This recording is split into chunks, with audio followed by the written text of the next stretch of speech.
بسم الله الرحمن الرحيم بسم الله الرحمن الرحيم الحمد لله رب العالمين العاقبة للمتقين ولا عدوان إلا على الظالمين اللهم صل على نبينا محمد وعلى آله وصحبه أجمعين ومن تمسك بسنته إلى يوم الدين ثم أما بعد. Alhamdulillah, we have reached the fourth section of this particular chapter, Al-Fasl al-Rabi', the fourth section from this tremendous book that was authored by the Imam, or that was authored by the Fadilatul Shaykh Al-Allama, Shaykh Saleh Al-Fawzan, Hafidhahullah Ta'ala, the book which is entitled Kitab Aqeedatut Tawheed, the book of the Aqeedah of Tawheed. We have reached this particular chapter, which is heading is في بيان المنهج القرآن في إثبات وجود الخالق ووحدانيته, the explanation of the Quranic methodology in establishing the existence of a creator and that he is one. The Shaykh, he begins the chapter by saying منهج القرآن في إثبات وجود الخالق ووحدانيته هو منهج الذي يتمشى مع الفطر مع الفطر المستقيمة والعقول السليمة. He says that the Quranic methodology which affirms the existence of a creator and that he is one, he says this is the methodology that coincides and goes along with the upright natural inclination, the fitrah that is mustaqima, that is upright, or bifitr ma'al fitri al-mustaqima, that inclination, the natural disposition that is upright, not that which has been tainted and altered and corrupted and polluted, but that which is correct and is upright. Wal-uqud salima, and with the sound intellects, وذلك بإقامة البراهين الصحيحة, and this is by the establishment of clear and authentic proofs التي تقتنع بها العقول وتسلم بها الخصوم. He says that which convinces the intelligence, that which is intellectually convincing, and that which subdues the opponents. The opponents, they are subdued by way of them.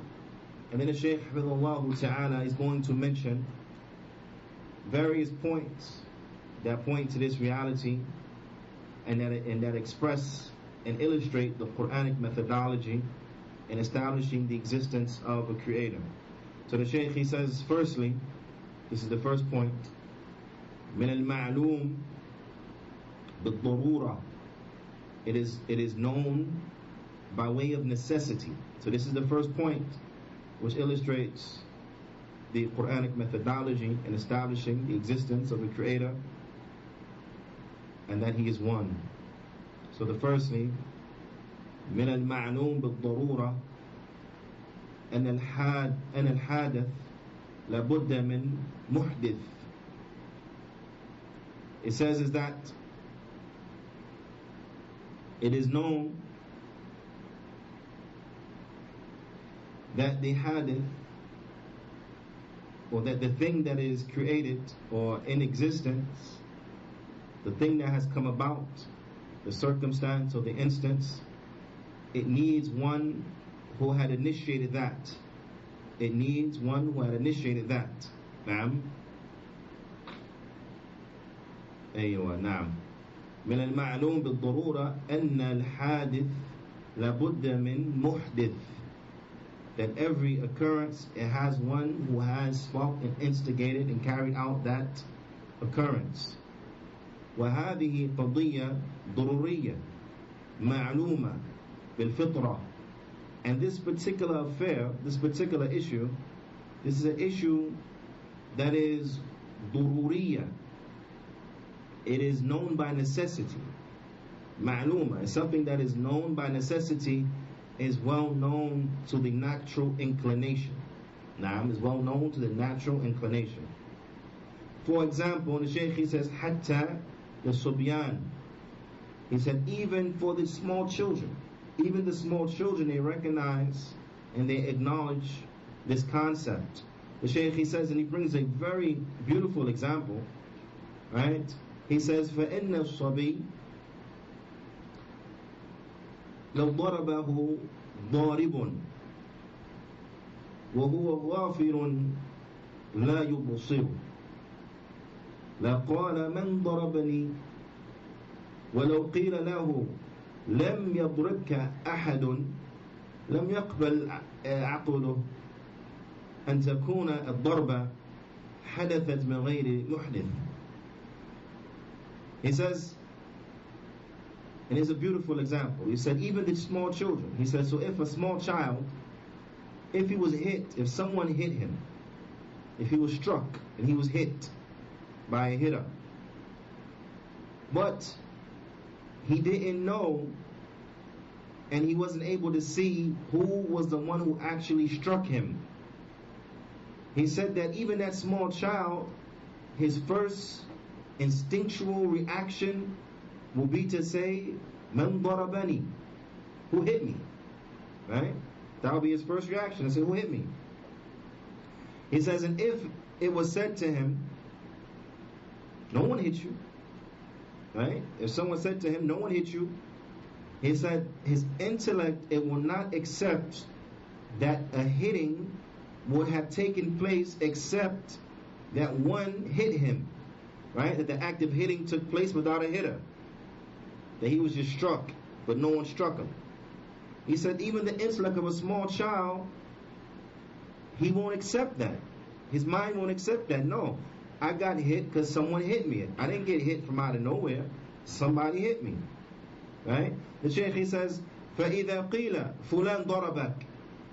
He said, and if it is said to the small child, so-and-so has hit you, he said, بَكَ حَتَّى يُضْرَبَ ضَارِبُ. He said that, and if it was said, so-and-so hit you, he said that small child, he will cry until the one who hit him got hit. Right? And those of us with small children, we know this is the reality. They want restitution immediately, right? Allahu Akbar. But ala kullin, this is an example from the fitrah which shows that there's nothing that takes place except that it has one who has instigated and put that thing into place. And even the small children, they know this. The Shaykh says, وَلِهَذَا قَالَ تَعَالَى. And due to this point, Allah Ta'ala, he says, أَمْ خُلِقُوا مِنْ غَيْرِ شَيْءٍ أَمْ هُمُ الْخَالِقُونَ. And were they created from out of nowhere, or did they create themselves? And were they created out of nowhere, or are they the creators? Meaning, did they create themselves? The Shaykh says, وَهَذَا التَّقْسِيمُ حَاصِلٌ ذكره الله سبحانه وتعالى بصيغة الاستفهام إنكاري. He said in this particular scenario is that which is fixed, right? Because the probabilities are fixed probabilities. There's only one of three probable ways, right? As we mentioned previously, the ayah, it mentions two, it doesn't bring the third because the third is well known. Ala kullin, he said that Allah subhanahu wa ta'ala, he mentions this in a way, it's a question, but it is a question which rebukes. It's a rebuking question, if that makes any sense, right? It's like a rhetorical question, which is not any in the sense, trying to give you some understanding, it's like a rhetorical question in the sense it does not necessitate a verbal answer because it's something that's well known, but it's asked in such a way so as to rebuke the people who are upon falsehood, right? So Allah Ta'ala says, "Am khuliqu min ghayri shay'in am humul khaliqun." Were they created from nothing, or did they create themselves? So by way of this question, Allah Ta'ala is rebuking the polytheists.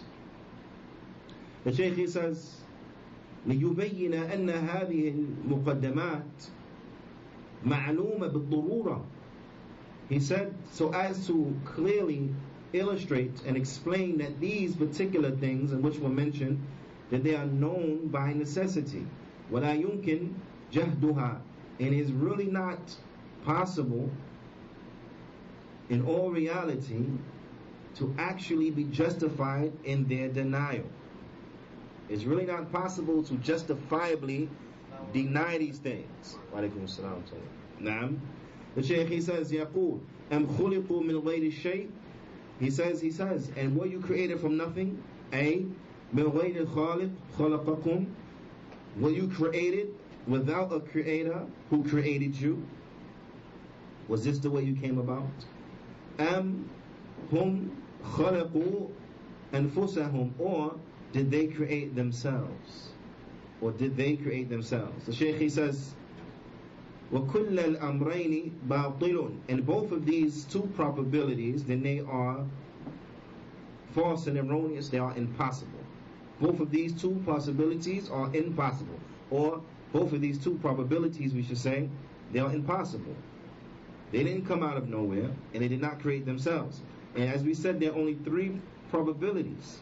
So if you take away the first two, it only leaves you with the third probability, and that is what? That is they have a creator. They have a creator. Naam. The Shaykh, he says, فَتَعَيَّنْ أَنَّ لَهُمْ خَالِقًا خَلَقَهُمْ. He says, so therefore, it is identified and restricted to the fact that they have a creator. Because if there are three probabilities, and you go through the process of elimination, you take away the first probability, right? That they were created out of nowhere. That probability is gone. Done, right? Leaves you with two more probabilities. Then, the other probability is that they created themselves. That probability is gone. So leaves you with only one probability, which is the true one, and that is that what? Is that they have a creator who created them. وَهُوَ اللَّهُ سُبْحَانَهُ وَتَعَالَى, and that is Allah subhanahu wa ta'ala. لَيْسَ هُنَاكَ خَالِقٌ غَيْرُ, there is no creator except for him, Jalla wa ala.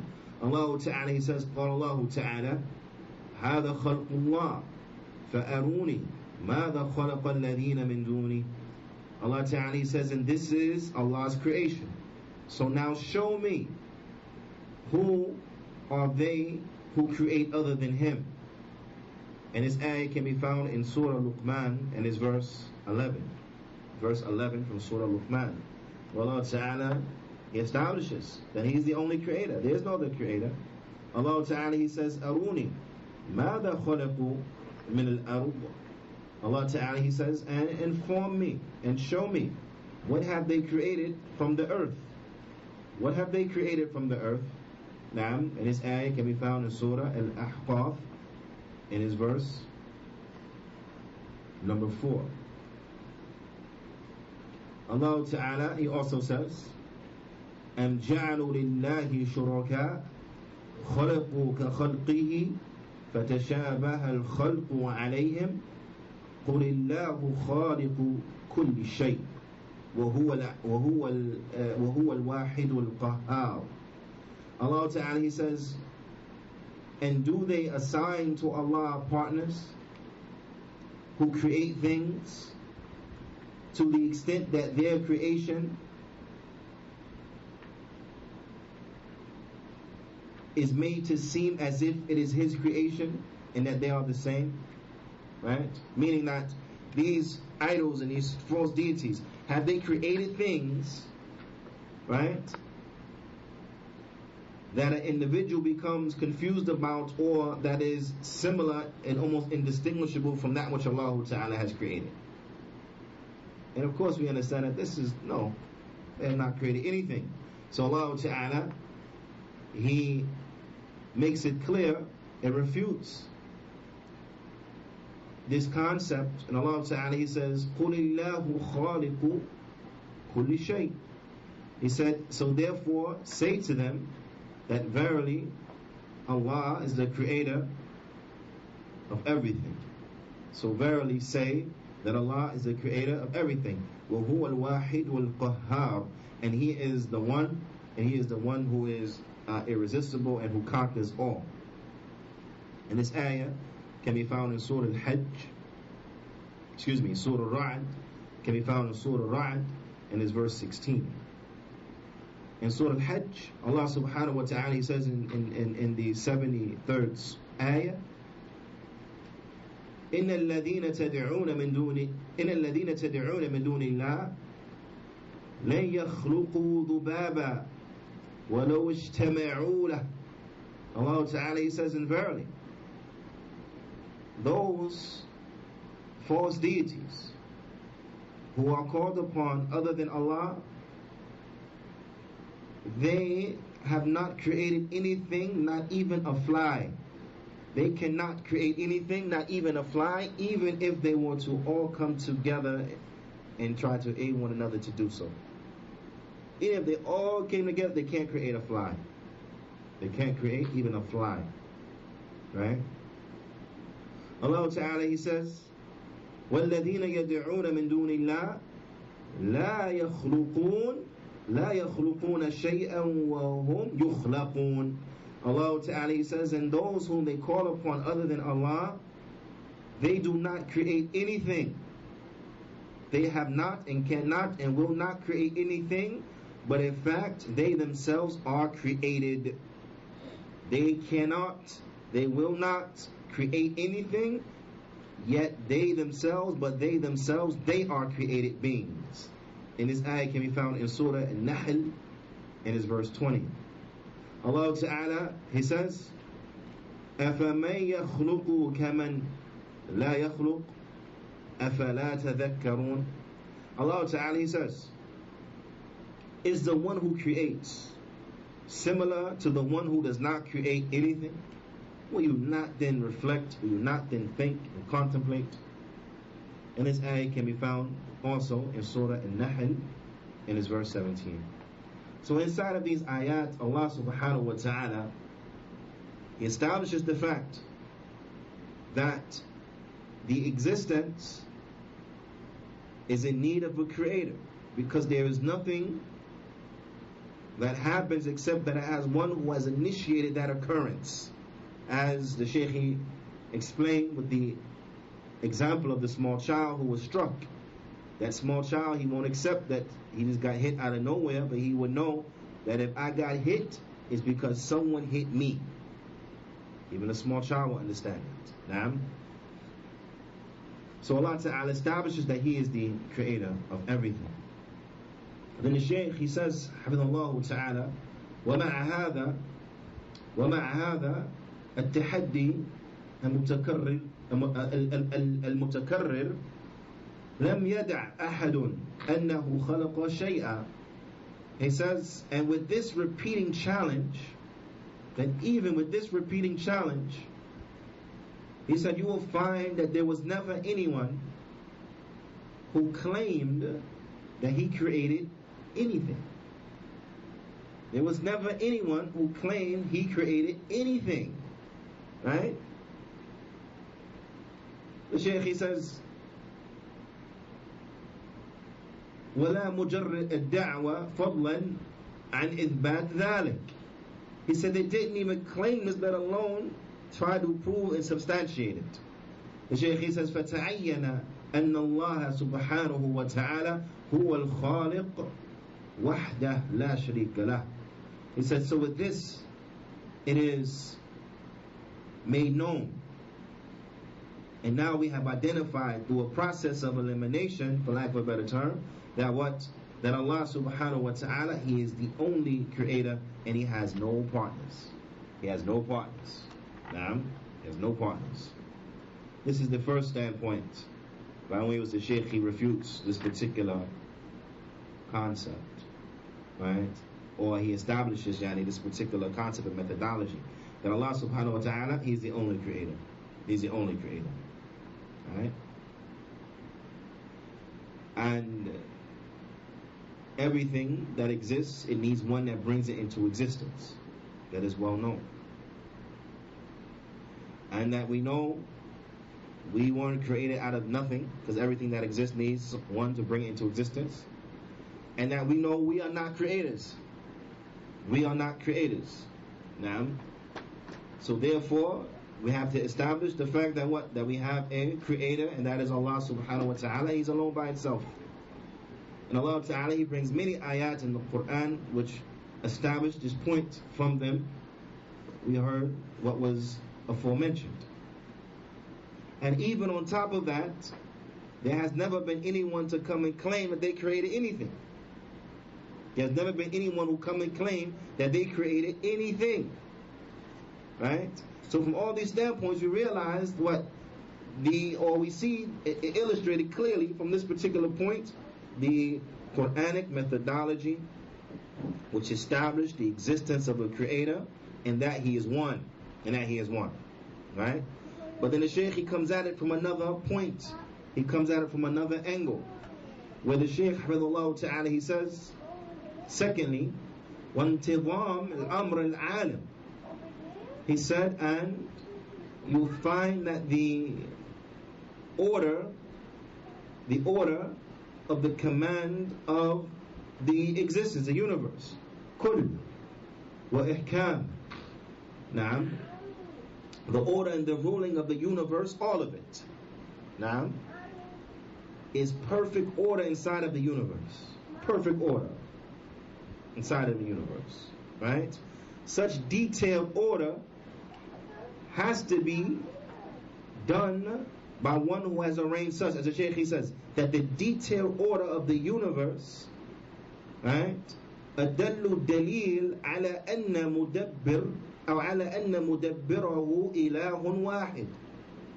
He says that the minute and precise order that exists inside of the universe is the strongest of proofs which point to the fact that the arranger of the affairs is one ilah, is the only one who deserves to be worshipped alone, and that is Allah subhanahu wa ta'ala. He's only one.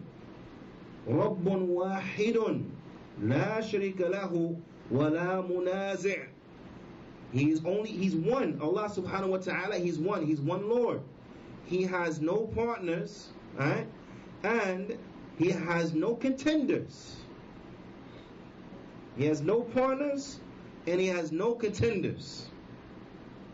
Allah subhanahu wa ta'ala, and this is a very important point. Allah ta'ala, He says, مَتَّخَذَ اللَّهُ مِنْ وَلَدٍ. He said Allah has not taken a child. This is a refutation. Why? Because the Christians, they launched and they tried to say that Isa, alayhi salam, he has something to do with the universe. What the Christians say.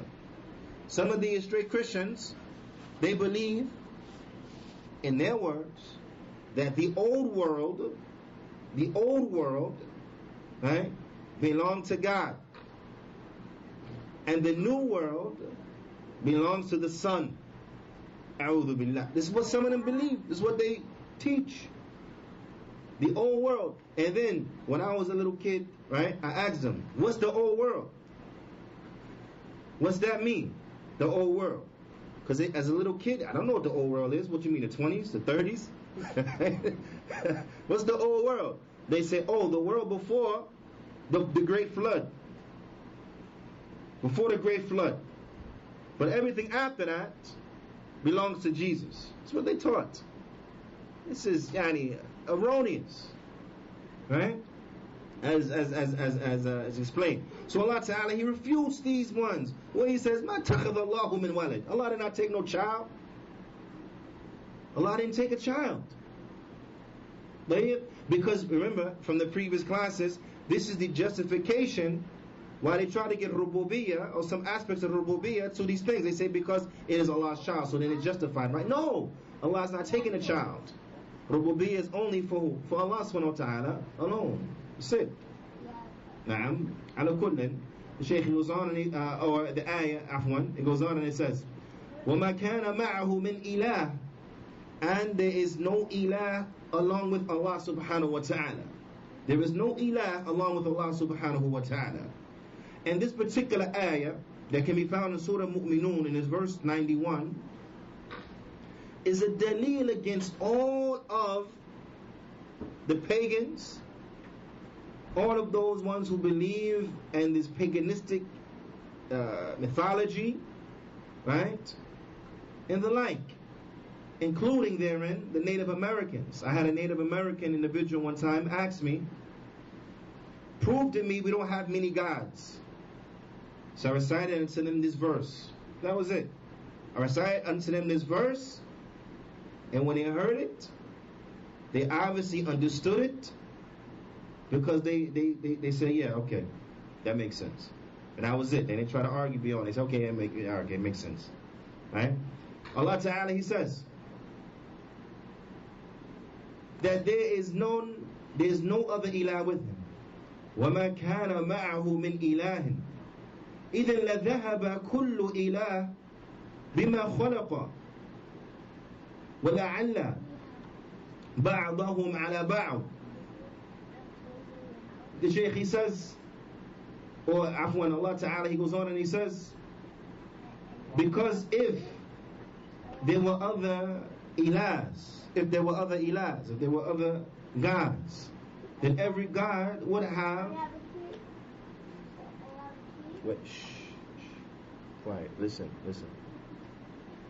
He said, because if there were other ilahs, if there were other gods, then every god, he would have taken that which he had created, and they would try to gain dominance over each other.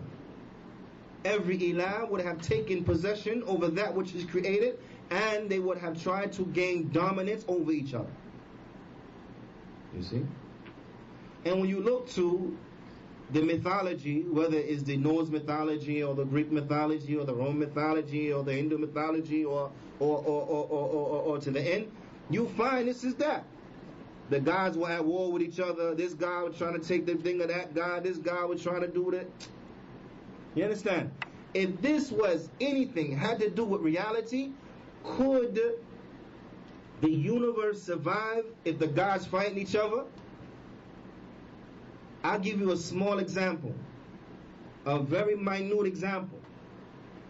If you go into a kindergarten classroom amongst little kids, and then grown, strong, strapping men break out into a brawl, battle royale, you understand? Are those kids going to be safe? Huh? No, they're all going to be messed up. They're all going to be hurt.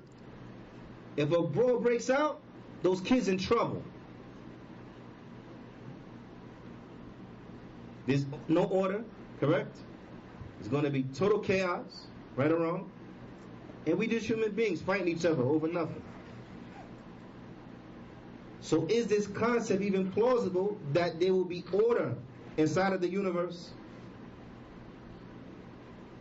But yet there are multiple gods out there fighting each other? It's not possible. That's why the Shaykh, he says, أَدَلُّ دَلِيلٌ عَلَى أَنَّ مُدَبِّرَهُ إِلَهٌ وَاحِدٌ. That the most greatest proof that points to the fact that the arranger is one ilah, and that is Allah subhanahu wa ta'ala. The Shaykh, he goes on and he mentions, and he breaks this concept down on how there are not many ilahs, there are not many gods. There's only one ilah, and that is Allah subhanahu wa ta'ala. He says, فَالْإِلَهُ الْحَقِّ لَبُدَّ أَن يَكُونَ خَالِقًا فَاعِلًا. He says that the true ilah, which is Allah subhanahu wa ta'ala, he says it is a must that He is the only creator and the only doer. He is the only creator, He is the only Lord, Allah subhanahu wa ta'ala.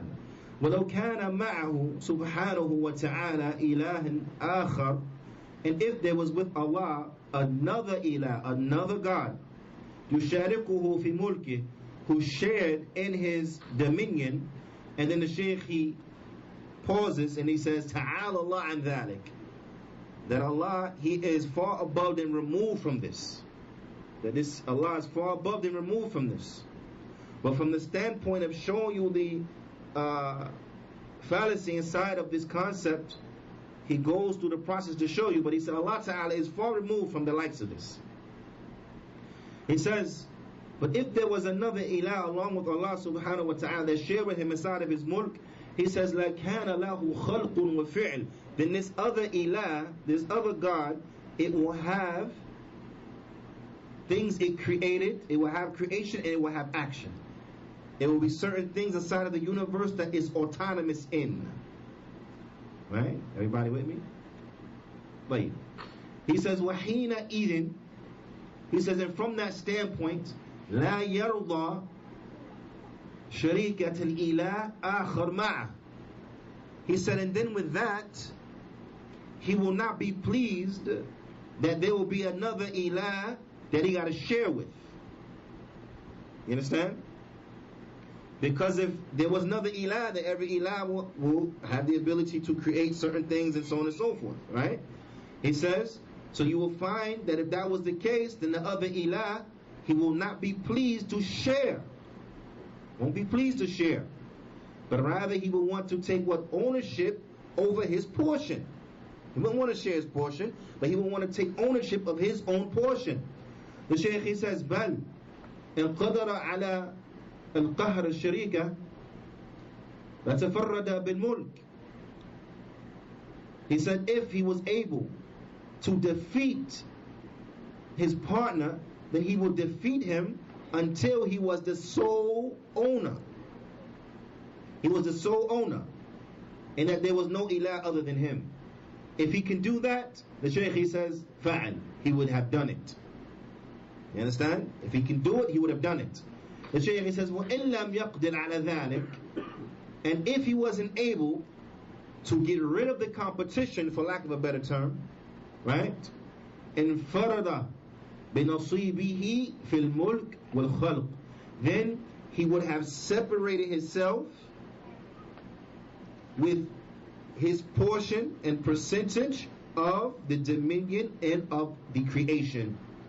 He would have taken what he created and his portion of the dominion, and he would have separated himself to his own kingdom. He says, كما ينفرد الملوك الدنيا بعدهم عن بعد بملكه.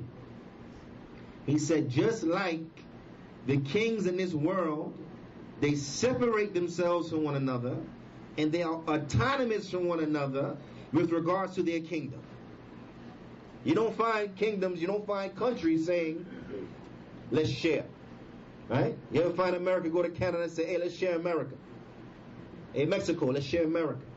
You find the Mexicans say, hey, Americans, let's share Mexico.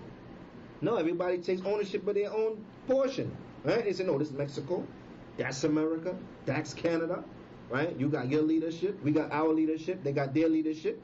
You keep your boundary, we keep our boundary, so on and so forth, right or wrong. This is how it is with the kings in the dunya. Right? So would it be plausible to believe that there are multiple gods and then every god is not going to want to do this? Right? Okay, the sun is yours, and you deal with the sun, I'm going to deal with the moon. You won't survive. What if the god of the sun decided, I don't want the sun to come no more? But there was another God who made human beings and said, no, but I need the sun to come up, or the things I made going to die. Oh well, I don't want to come up. Make me. Then what? How we here? You understand? But the mere fact that we here shows that this is not the case. There's only one ilah, and that's Allah subhanahu wa ta'ala. As Allah ta'ala says, because if there were more than one God, each one would have tried to champion what he created and become greater than the other, gain dominion over the other. And that has not happened. So therefore we realize that what? Because there is only one ilah, and that's Allah subhanahu wa ta'ala. So the Shaykh, he says, and if this was to take place, and they would each separate and take ownership of their portion of the creation, the Shaykh, he says, then it would have been this division. The Shaykh, he says, فَلَا بُدَّ مِنْ أَحَدِ ثَلَاثَ الْأُمُورِ. He said again, then we got three possibilities. Three possibilities. For those who say, no, there are more than one God. Three possibilities. What's the possibility? The Shaykh, he says, إِمَّا يَظْهَرَ أَحَدُهُمَا الْآخَرِ وَيَنْفَرَدَ بِالْمُلْكِ دُونِهِ. He said that either one of them, one of the two gods will defeat the other one, and then he will take all the dominion for himself. That's one possibility, right?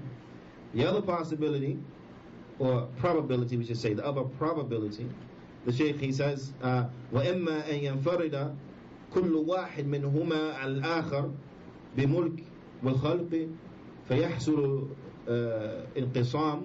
He said, or that everyone will separate themselves and go off to their own corners, for lack of a better term, and just deal with what their portion and what they had created in their portion of the dominion, and therefore you will have this separation.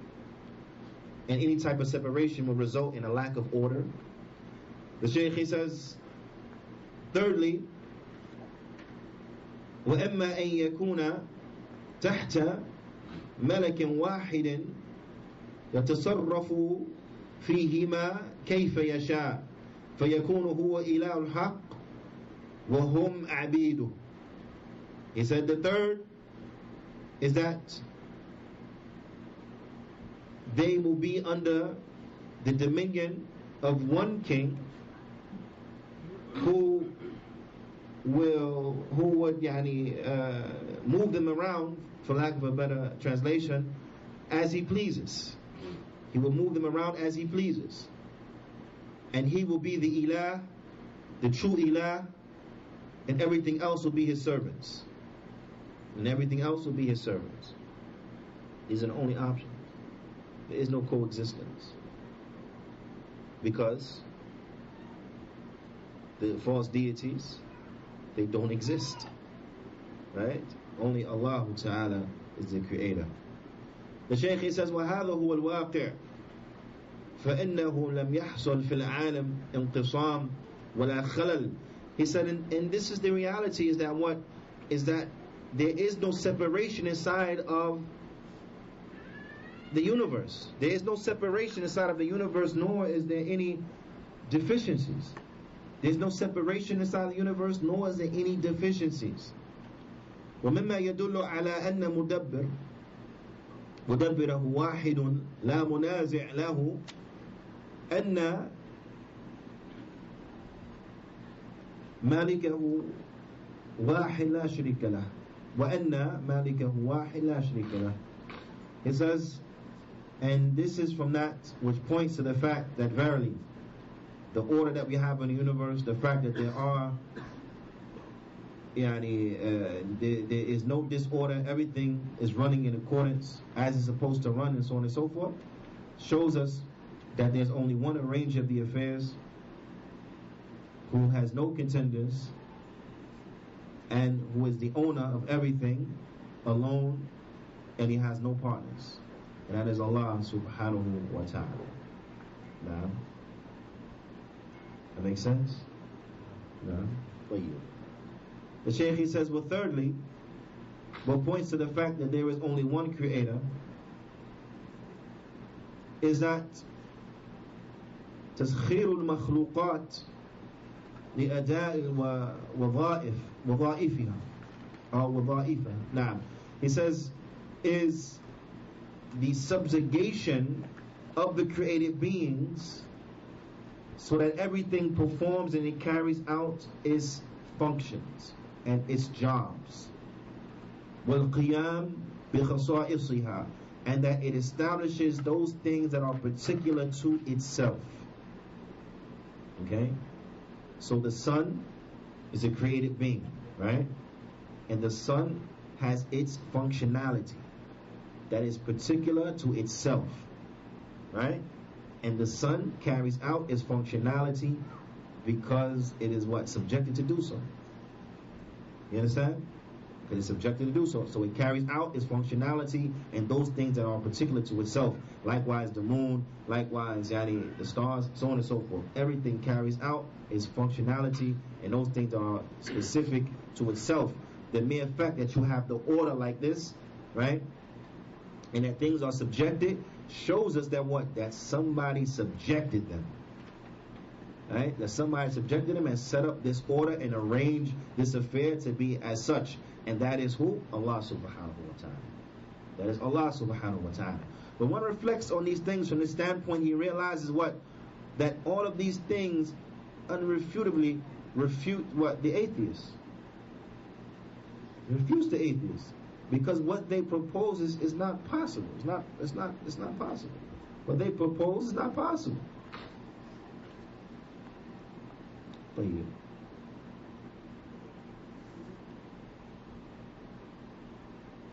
And you know, from the standpoint, right, just thinking, because there's so much order inside the universe.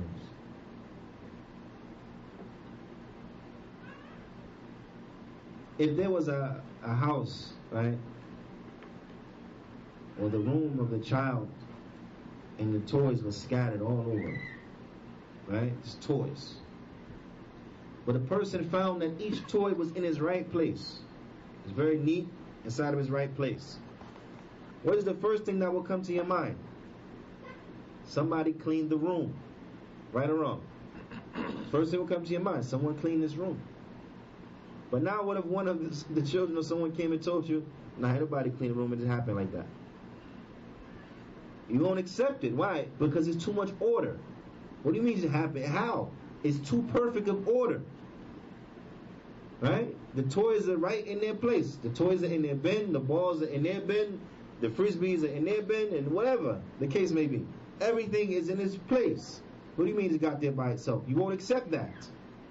So when one looks at the universe and the precision and perfection of the order inside of the universe, how can one possibly believe that what? It just happened like that by itself? The mind won't accept it. The sound intellect will never accept that. Ala kulli hal, even with that and everything being in its place, everything is forced to carry out its function. Everything is forced to carry out its function, and it does not deviate from it. And this is another point which proves that the Creator is one, and that is Allah subhanahu wa ta'ala.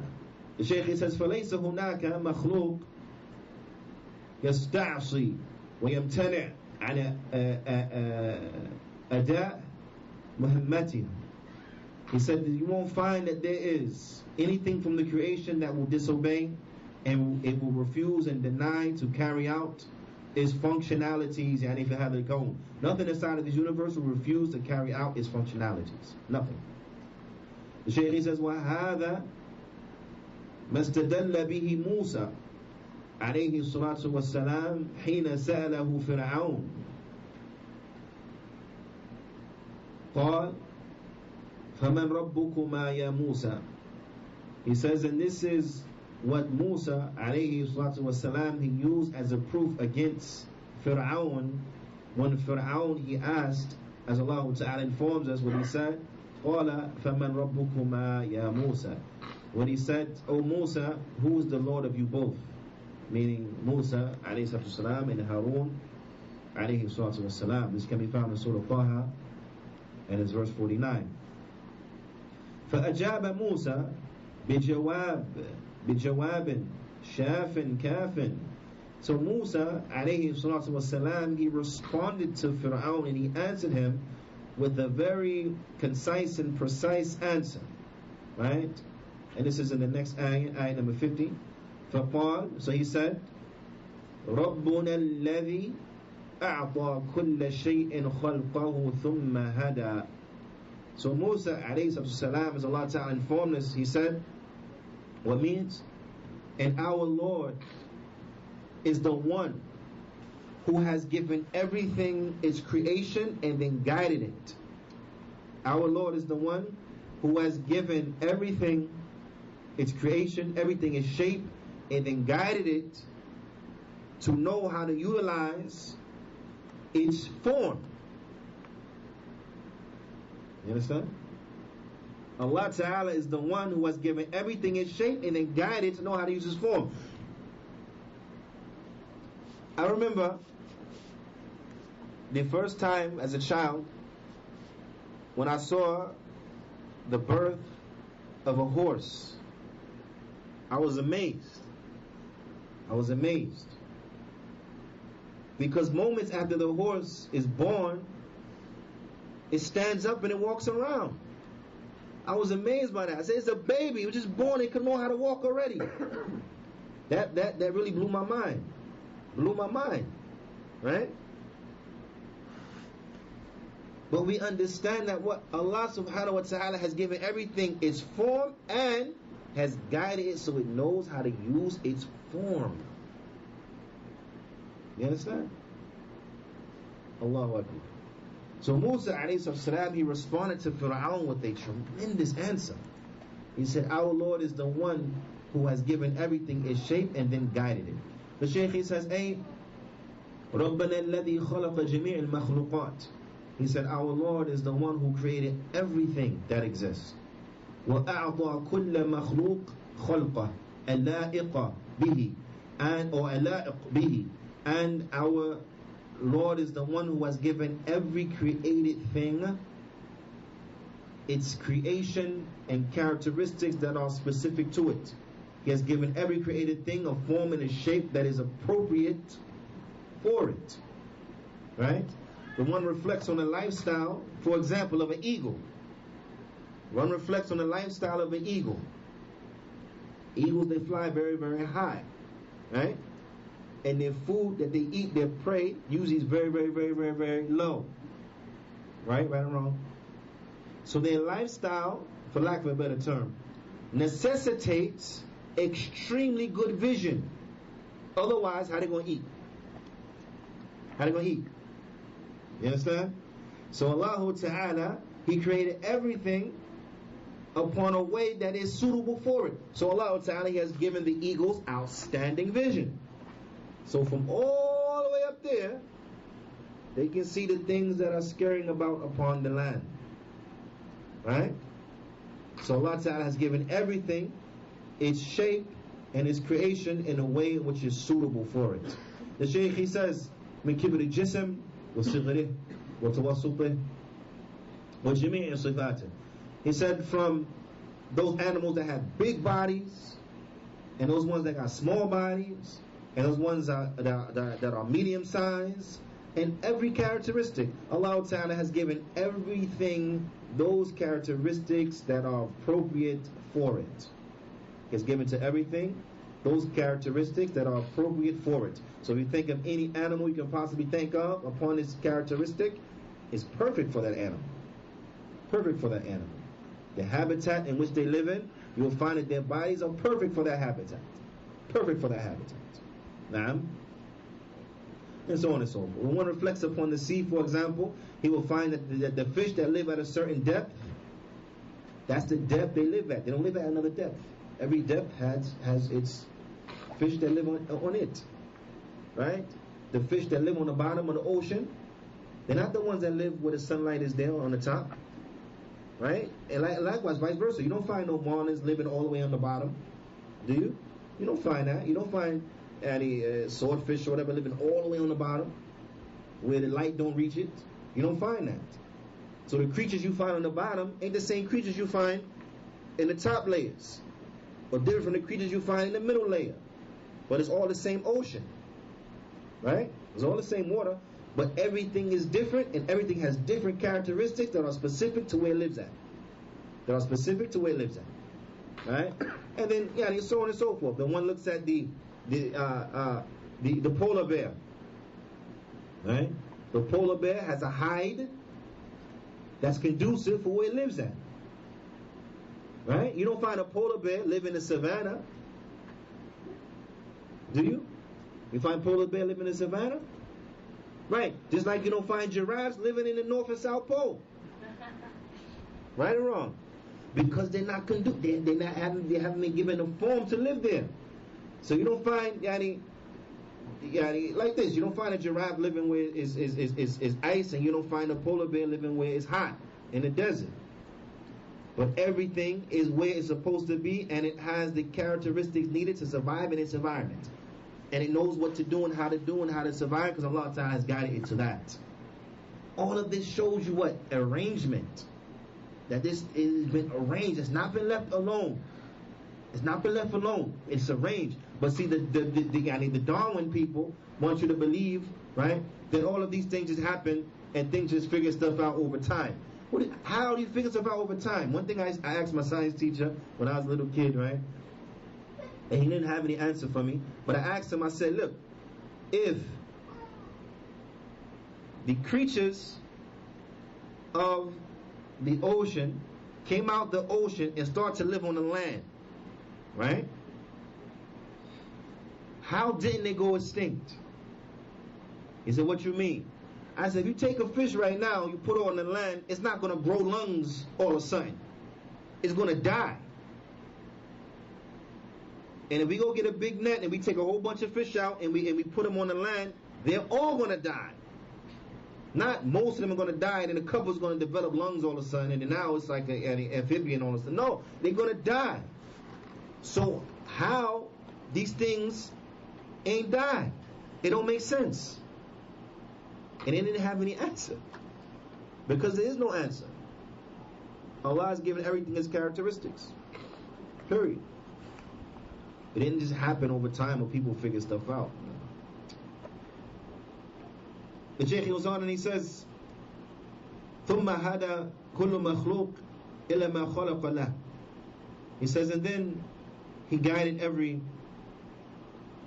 creature to that which it was created for. He guided every creature to that which it was created for. وَهَذِهِ هِدَايَةٌ هي هداية الدلالة والإلهام وهي هداية الكاملة مشاهدة في جميع المخلوقات. He says, and this guidance is a guidance that has been pointed to and is clear, and is a guidance that consists of and it comprises and it encompasses every created thing, and is that which has been seen. It is that which has been seen. When a fish Juyaanee is born, right? It swim. When the dolphins, right? Mammals of the ocean. But in any event, when they have children, right? The baby dolphin, it comes out and they know how to swim already. Right? And so on and so forth.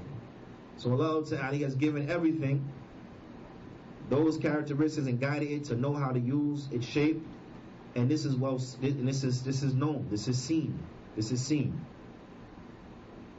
فكل مخلوق تجده يسعى لما خلق له من المنافع وفي دفع الضار عنه. He says, so every created being has been created, or you find that it knows and it finds and it traverses upon that which it was created for, from those things that will benefit it and from those things that will harm it. Right? So the animals, we're using them as an example, right? Instinctively, they call it instinctively, they say, right? They know those things that will benefit it. So when that calf is born, it doesn't have to be taught, it doesn't have to be shown that it should go to the mother and drink milk. Doesn't have to be shown that. Doesn't have to be shown. It knows to go to the mother and drink the milk. It knows the drinking of the milk is good for it. Right? And likewise, it knows those things that will be harmful for it. Right? So on the savannah, for example, when the lions come out, the baby gazelles don't go up to the lion and try to kick it with it, but they run away because they understand this thing's going to hurt me. So they know to run. They know to run. Everything run away. Sahwalillah. Right? They know to run. So they know that which will benefit it and that which will harm it.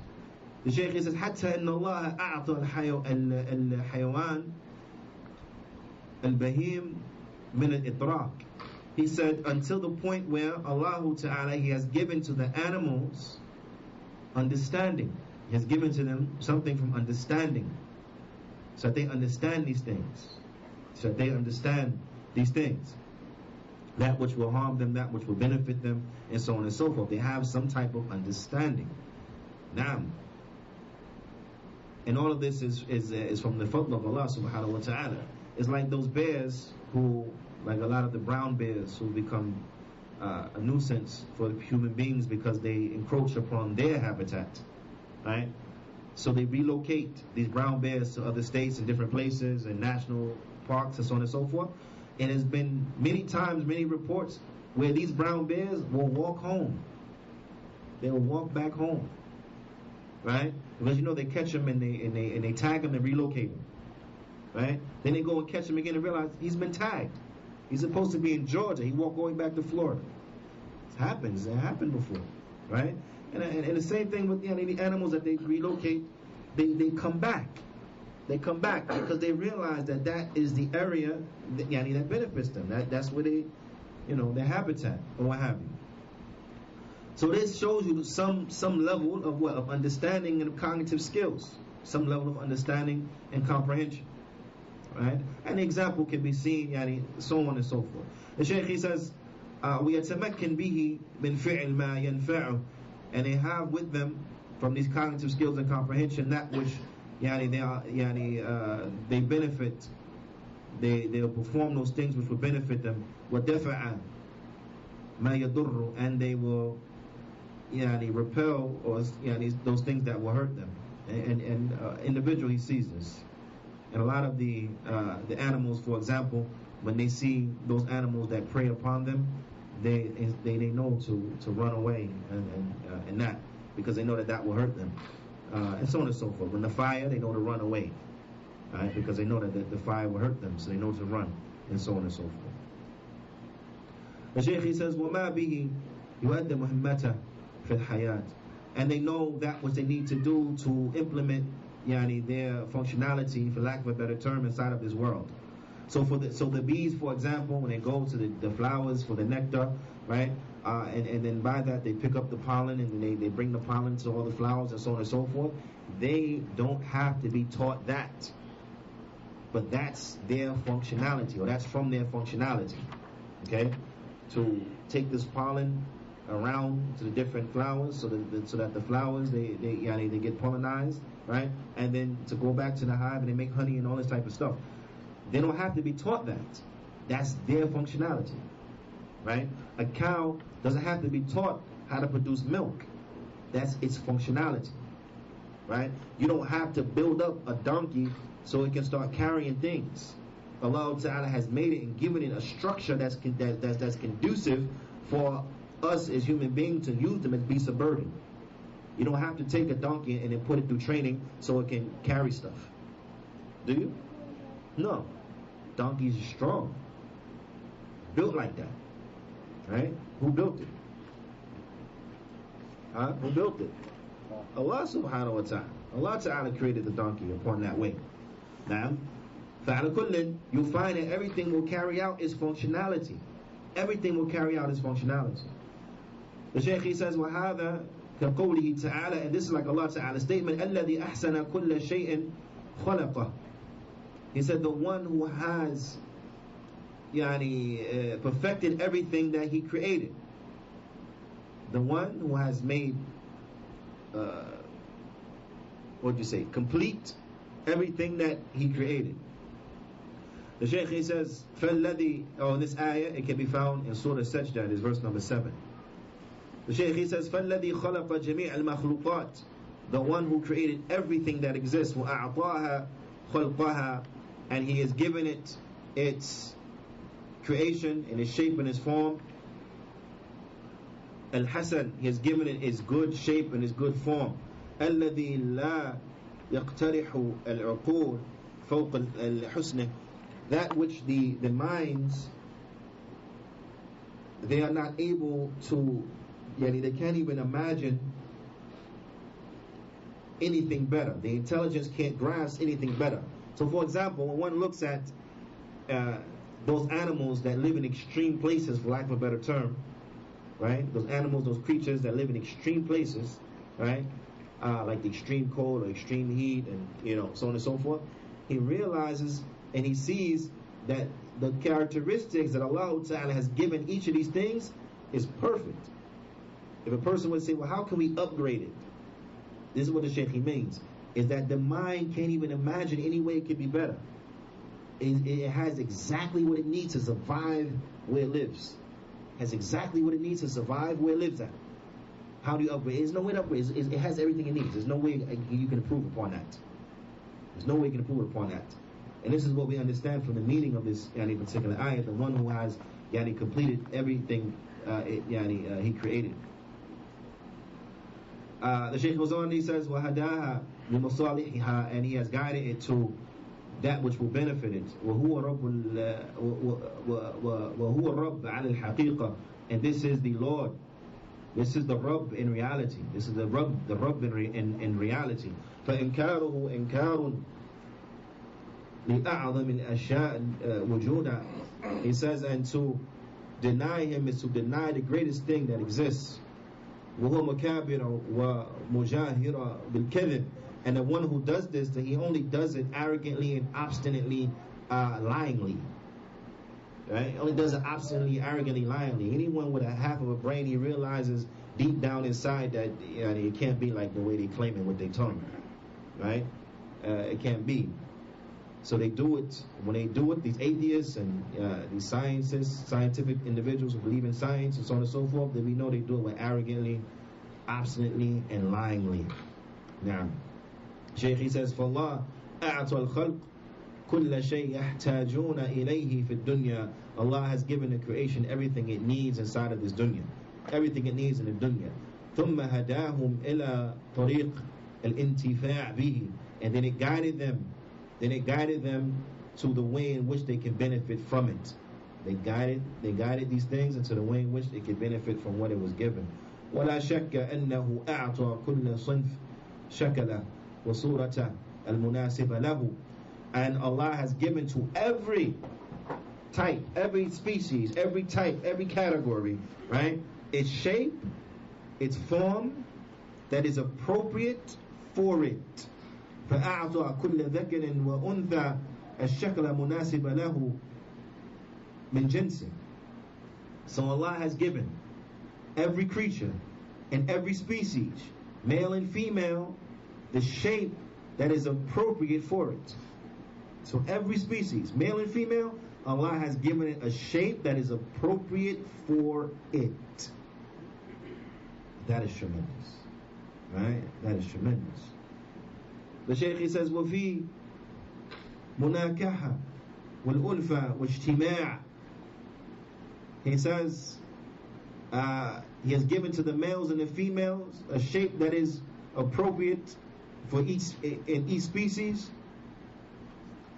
for the bonds of marriage, and for affection and union between them.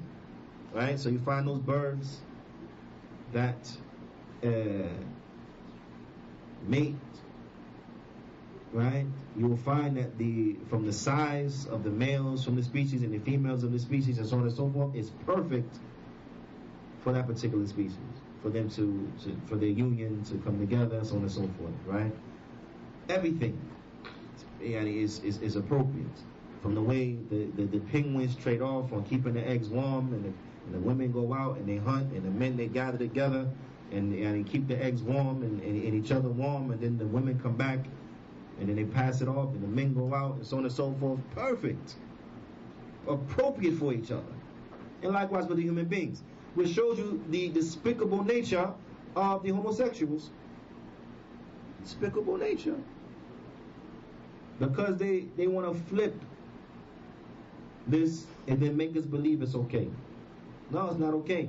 Because if everybody in the world were to be like you, this is the last generation of human beings.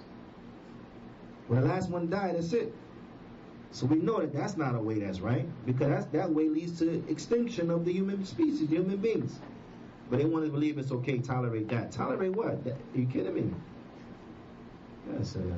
The Shaykh, he goes on, he says, وَأَعْدَى كُلَّ الْعَضُوِ شَكَلَهُ أي نعم الملائم لمنفعة المنطوقة أو نعم لا لمنفعة المنوطة به. He says, and he has given every limb, not just given the creatures what they need in their appropriate shapes, but he has made every limb appropriate and suitable and, for lack of a better term, tailor-made so that it may benefit. He has made every limb tailor-made so that it will benefit. And like you mentioned before, when one reflects on the way in which Allah subhanahu wa ta'ala has created the human beings. Now, reflect on the proportion of your limbs. Reflect on a proportion of your limbs. If your head, right, was 4 times its current size, with your body being its same proportion, you will never be able to lift your head, because your neck, the muscles in your neck, are not built to support a head of that magnitude. You understand what I'm saying? This is a mercy from Allah subhanahu wa ta'ala, that our necks and our heads, or that our heads are proportionate to our necks and for our bodies. What if your arms were 1 foot long? Right? What if your arms were 1 foot long? Do you know how difficult it would be for you? Right? I'm serious. You know how difficult it would be for you if your arms were only 1 foot, 12 inches? You know how difficult it would be? You couldn't even scratch your face. Right? Your quality of life will be horrible. So, not just that Allah Ta'ala has given everything in shape, but He has given every limb, He has made every limb tailor-made for that creature. Tailor-made for that creature. Look at the giraffe. The giraffe has an extremely long neck. Right? Right or wrong? Has an extremely long neck. Human beings, we don't have neck like that. Right? So our neck is not the same like their neck. They have a long, long neck. Why? Because where they eat from is so high that their neck have to be that long so they can eat. So that neck is appropriate for that creature.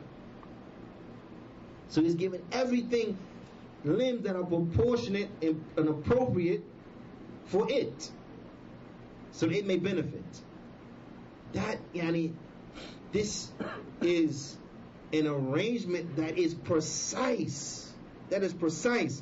The skin, right, on the walrus and so on and so forth, is so thick. They don't feel the elements. You see? The skin on the seal. Someone say, how does swim in that water like that? It's so cold. But it's so thick, and the blubber and so on and so forth, that it don't feel it. It doesn't feel it, because everything has what it needs to survive where it's at and to benefit from it.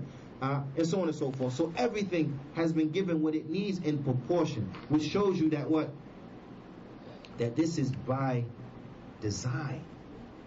This is by design. It's too perfect. It's by design. The Shaykh, he goes on and he says, وَفِي هَذَا بَرَاهِينَ, and inside of this there are proofs, قَاطِعَةً, there are unrefutable proofs inside of this, عَلَى أَنَّهُ جَلَّ وَعَلَى رَبُّ كُلِّ شَيْءٍ وَهُوَ مُسْتَحِقٌ لِلْعِبَادَةِ دُونَ سِوَاهُ. Inside of this there are irrefutable proofs which point to the fact that Allah, He is the Lord of everything, and He is the only one. He is the one who deserves to be worshipped alone. He is the one who deserves worship, and none other than Him deserve anything for worship. And then he brings the poetry from the poet, who he says, وَكُلَّ شَيْءٍ لَهُ آيَةٌ تَدُلُّ عَلَى أَنَّهُ الْوَاحِدُ, and everything it has for it a sign which points to the fact that verily He, Allah, is one. Everything has in it a sign that points to the fact that He, Allah, is one. So once we have come to realize, we have come to know that the rububiyyah is for Allah and for Allah alone, the Shaykh, he mentions, to close out this particular section, ومما لا شك فيه أن المقصود من إثبات الربوبية سبحانه وتعالى لخلقه وانفراده لذلك هو الاستدلال به على وجوب عبادته وحده لا شريك له. He says, and from that which is intended, and there is no doubt about it, that which is intended by the establishment of the lordship of Allah subhanahu wa ta'ala upon His creation, and that He is one, is thus subsequently utilized as a proof and an evidence for the establishment of worship, that all worship belongs to Him and to Him alone without any partners. الذي هو توحيد الألوهية, that which is a Tawheed al-Uluhiyya. فلو أن الإنسان أقر بالتوحيد الربوبية ولم يقر بالتوحيد الألوهية وهو لم يقم به على وجه الصحيح لم يكن مسلما. He says, so if an individual, if he were to agree with Tawheed al-Rububiyyah, but he did not agree with Tawheed al-Uluhiyyah, or he did not establish Tawheed al-Uluhiyyah upon the right way, then he is not a Muslim. Very important point. If a person believes in Tawheed al-Uluhiyyah, if a person believes in Tawheed al-Rububiyyah, but he does not believe in Tawheed al-Uluhiyyah, or he does not establish Tawheed al-Uluhiyyah upon the right way, then he is not a Muslim. وَلَا مُوَاحِدًا, and he is not a monotheist. He's not monotheistic. And this is why we can tell to the Jew and the Christian, you are not a monotheist. You're not monotheist. Right? You're not believers.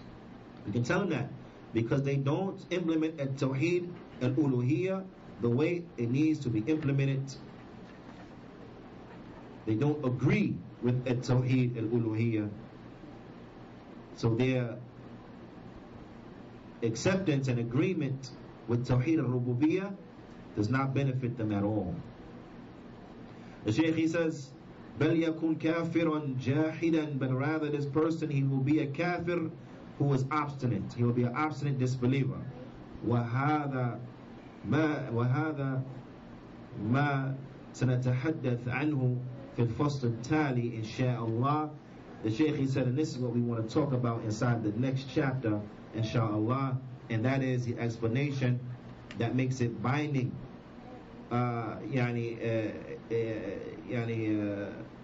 is binding upon the one who agrees in reality with Tawheed al-Rububiyyah, that he subsequently establishes at Tawheed al-Uluhiyyah. The Shaykh, he will speak about this in the next chapter.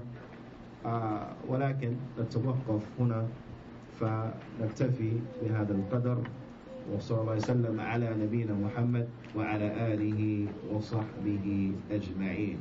جزاكم الله خيرا.